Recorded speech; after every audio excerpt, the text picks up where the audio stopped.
As the shadows lengthen and the mysteries begin, welcome to another dark tale. If you're ready for an adventure into the unknown, consider subscribing and giving it a thumbs up right now. Let's unravel the secrets together. Share your thoughts below. What mysteries haunt your nights? More tales await, so stay tuned, and let's venture into the darkness. I still don't know if I should tell anyone about that night. Who would believe me, anyway? But maybe if I write it down, I'll start to make sense of it. It started as a normal evening. 5 of us gathered at Olivia's place for dinner. Her old Victorian house was the perfect spot for cozy get-togethers. The wood floors creaked just enough to feel charming, and the dim lighting from antique lamps gave the whole place a warm, amber glow. Olivia was a fantastic cook, so when she invited us over, I didn't hesitate. When I arrived, the others were already there: Mark, Julia, and Emma. The table was set beautifully, heavy silverware, fine china, candles flickering in the center. Olivia had clearly gone all out. We laughed and caught up as we waited for dinner to finish cooking. The smell of roast chicken and garlic filled the air, mixing with the faint scent of burning wax. But something felt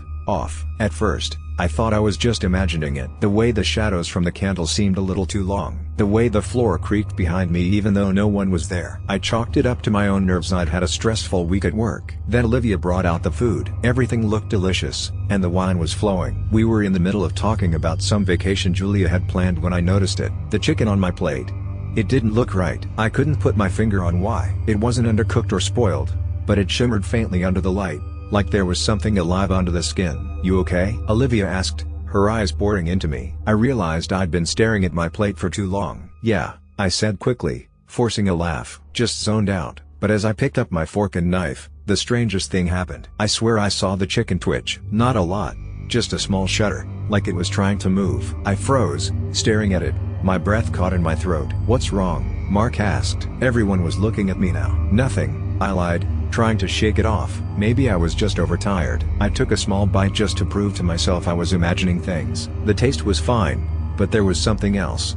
A faint metallic tang, almost like blood. I pushed my plate away. "You're not eating," Olivia said, her voice sharp. "I'm just not very hungry," I said, avoiding her eyes. The room suddenly felt too warm, the air thick and heavy. Olivia's smile didn't reach her eyes. "I worked hard on this meal, you know." "I know. It's great. The lights flickered, cutting me off. For a second, everything plunged into darkness. When the lights came back, I swear the dining room had changed. The shadows on the walls were deeper, darker, and they seemed to ripple, like they were alive. The air felt colder now, and I could see my breath fogging up in front of me. Everyone else acted like nothing had happened. Julia was laughing at something Mark had said, and Olivia kept sipping her wine, her eyes fixed on me. Then I noticed Emma. She hadn't said a word in a while, and when I glanced over at her, I realized why. She was staring straight ahead, her face blank, her eyes wide and unblinking. Her hand gripped her fork so tightly that her knuckles were wide. "Emma?" I whispered. She didn't respond. She just kept staring,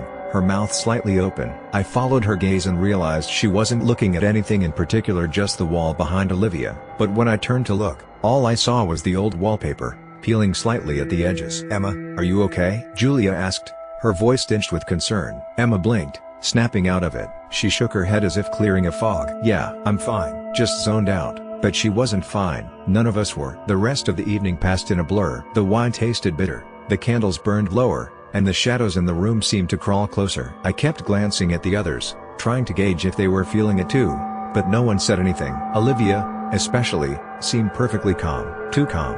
By the time dessert was served, I couldn't take it anymore. The tension in the room was suffocating. I pushed my chair back and stood up. "I think I should head out," I said, trying to sound casual. "Already?"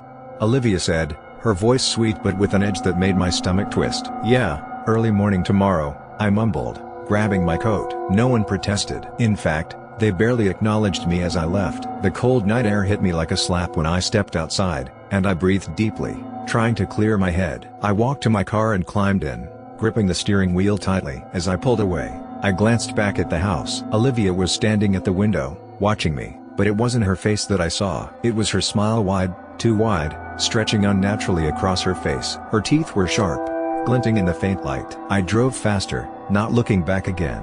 That night, I didn't sleep. I couldn't. Every time I closed my eyes, I saw Olivia's face, her smile, the way the shadows in her house had seemed alive. I haven't spoken to any of them since. I'm too afraid of what they might say, or what they might not, but every now and then, when I'm alone in my apartment, I heard a faint creak, like someone walking across a wooden floor. And I can't help but wonder if I ever really left Olivia's house, or if some part of me stayed behind.